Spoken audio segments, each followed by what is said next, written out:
नायिका भाग 16. काय रे शांत, असा का एकटाच हसतोय? काही जोक झाला असेल तर मलाही सांग. नुकत्याच गेलेल्या सॅमला हसत आपलं काम करत असलेल्या शांतनूला पाहत आतमध्ये एक साधारण त्याच्याच वयाची मुलगी येत म्हणते. ती दिसायला खूप भारी होतीच, पण मॉडर्नही चांगली. आलात? आता कृपा करा, जखमेवर मीठ चोळू नका. तो मात्र तिला तसा आत अचानक आलेला पाहून थोडा वैतागतच म्हणतो. काही काय शांतनू, मी तुझ्यावर कशाला मीठ चोळू? ती मात्र तोंड वाकडं करत म्हणते. तू एकटाच बास आहे तुझ्या ओल्या जखमांना परत टवका काढून रक्त काढायला. ती त्यालाच टोमणे देत म्हणते. खरंय, पण मी तरी काय करू? माझ्यासमोर इतकं काही घडत आहे आणि मी साधं हू की चू करू शकत नाही, कारण माझे हात त्या मानेबाईंनी दगडाखाली जे दाबले आहेत. त्याचा स्वर आधी थोडा हळवा होता, पण आईसाहेबांचं नाव घेताच साहेबांचा पारा चढला होता. तू एकदाच या विषयावर बोलून संपवत का नाही? ती काळजीने म्हणते. तेजू, मी काय कमी प्रयत्न केले आहेत का? आणि असे विषय लगेच संपतात का? त्यात या मानेबाई ताकास दूर लागू देत नाही. साधं आमच्यात बोलणंही होत नाही. यू नो ना. त्यानेही तोंड पाडून म्हण. मी किती वेळा सांगितलं आहे, तुझ्या मनातील गोष्टी मला शेअर कर, पण तू आहेस इतका हट्टी की साधं मनातलं तुझ्या या कानाचं त्या कानाला कळू देत नाहीस तू. ती तक्रार करत म्हणते. घ्या, आज जो तो उठतोय आणि मला स्वतःला हट्टी म्हणून जातोय, जबकी ते स्वतःही तितकेच हट्टी आहे. त्याने सफाईने विषय बदलला. आता कोण म्हटलं तुला? तिने भुवई वर केली. अजून कोण असणार इतके हक्काने मला ॲनालाइज करणारा तुझ्यानंतर? तो तिरपे ओठ करत म्हणाला. तुझाच मानलेला भाऊ, सध्याचे आमच्या बहिणाबाईचे बॉडीगार्ड समीर उर्फ आपले लाडके सॅम. तो खळखळून हसत म्हणाला. मला दिसला मगाशी. घाईत वाटत होता म्हणून मी जास्त बोलले नाही त्याच्याशी. म्हटलं त्याला उगाच आपण टाईम खायचो. आधीच साहेब वेळेचे गणित पाळणारे. ती हसून म्हणते. आणि तुम्ही त्यांचे परमपूज्य मित्र. ती त्याच्यासमोर हात जोडत म्हणते. आता मध्येच माझ्यावर का घसरली? त्याने एक भुवई उंचवली. काय केलंस म्हणून काय विचारतो? अरे किती सफाईने तू विषय चेंज केलास. ती थोडी दटावत त्याला म्हणाली. मी तुझ्या स्टुडिओत काम करणारी फक्त मॉडेल नसून तुझी गर्लफ्रेंड आहे, हे मात्र तू कायम सोयीनं विसरतोस. अरे सांगावं कधीतरी आपल्या मनातलं, तेवढंच हलकं होईल तुझं मन. ती आता जीव तोडून त्याला सांगत होती. आय नो तेजू, मला असं झुरताना पाहून तुलाही त्रास होतो, पण काय करू जान, मी खरंच खूप मोठ्या कोंडीत सापडलो आहे. इकडे आड तिकडे विहीर अशी परिस्थिती झाली आहे माझ्यासाठी. आणि मला आडही प्रिय आहे आणि विहीरही. तो कोड्यात बोलतो. ए बाबा, मी पाया पडते. ती खरंच त्याचे पाय स्पर्शून म्हणते. एक वेळ तुला नाही ना शेअर करायचं तर नको शेअर करू, पण अशी कोडी मात्र मला घालू नकोस. आधीच माझं मराठी कच्चं आहे. तू जे काही बोलतो ना ते मला कधीकधी झेपत नाही. ती कधीकधी.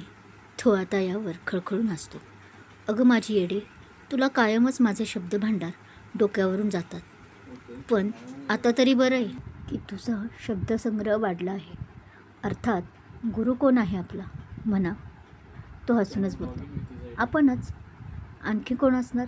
आमचे परमपूज्य गुरु, मित्र, नवरा, सर्व काही आपल्यापाशी श्रीमान. ती परत दंडवत घालून. अगं हो, किती वेळा पाया पडणार आहेस? जरा लग्नानंतरही आमचा असाच आदर ठेवा म्हणजे मिळवलंत. तो तिला चिडवत.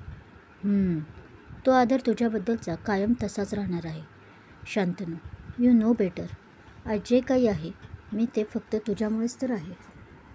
नाहीतर कुणीही या अनाथ मुलीला विचारलं नसतं. तू आणि तुझी लाडकी बहीण समायरा, तुमच्या दोघांचे खूप उपकार आहेत माझ्यावर. ती थोडी सेंटी होऊन बोलते. हे शटअप यार, किती वेळा तुला सांगितलं आहे की असलं सेंटी माझ्याजवळ येऊन गायचं नाही म्हणून. तो तिला रागात बोलतो. आणि हे काय आता नवीन सुरू केलं आहेस? अनाथ वगैरे. समायराने जर ऐकलं ना तर माझ्या आधी तीच तुझी पाठ सोलवून काढेल.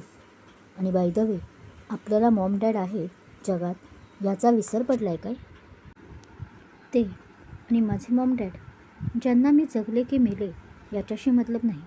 मतलब त्यांचा फक्त पैशाशी असलेले माझे मॉम डॅड होऊच शकत नाही. जाऊ देत तो विषय.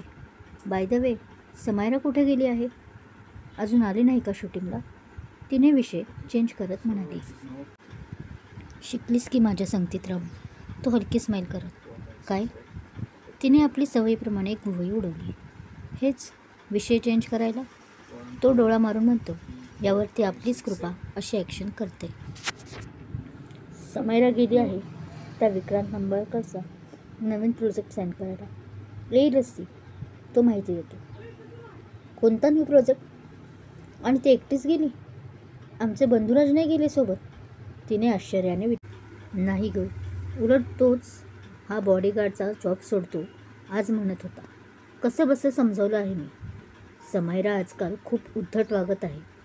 त्याने तो जे काही बोलला ते कवळीत संक्षिप्त रूपात सांगितलं. काय सांगतोय? त्याच्याबरोबरही? तिला आता अजून नवल वाटतं. त्यावर शांतनू म्हणून हुंकार भरतो. बरं, मग तो वैतागूनच जाणार. बरं झालं तूच सांगितलं त्याला सुट्टी घ्यायला. ती एक सुस्कारा सोडत म्हणे. हां, तू ते निंबाळकरच्या प्रोजेक्टबद्दल बोलत होतास. कोणता न्यू प्रोजेक्ट म्हणतोयस? तो विक्रांत तर आत्ता सध्या एक न्यू मूव्ही करतोय आणि त्याने आजच मला कॉन्ट्रॅक्ट साईन करायला बोलावलं होतं. ॲज अ लीड रोल मला दिला आहे. हे काय? मी तिकडूनच आले आहे साईन करून. ती आपल्या पर्समधील कॉन्ट्रॅक्ट पेपर्स दाखवत बोलते आणि शांतनूला आश्चर्याचा आता धक्काच बसतो. तेजल चकोर अँड चकोर कंपनीची वारसदाराने एकुलते एक हक्काची मालकीण. पण तिला बिझनेसमध्ये जास्त इंटरेस्ट नव्हता. पण तिचे मॉम डॅड कडक स्वभावाचे. तेच म्हणतील तेच तिने बोलायचं, वागायचं. इतकंच काय, तर आयुष्यात तिने काय बनायचं हेही त्यांनी लहानपणीच ठरवून ठेवले होते. पण तिला एक हिरोईन व्हायचं होतं.